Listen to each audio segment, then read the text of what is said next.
ज्या संगतीनेच विराग झाला, मनोदरींचा जडभास गेला. साक्षात परात्मा मज भेटविला, विसरू कसा मी गुरुपादुकांना.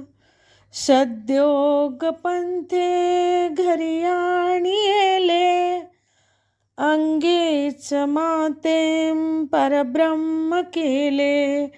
प्रचंड तो बोध रवी उदेला, विसरू कसा मी गुरुपादुकाला. चराचरी व्यापकता जयाची, अखंड भेटी मजला तयाची.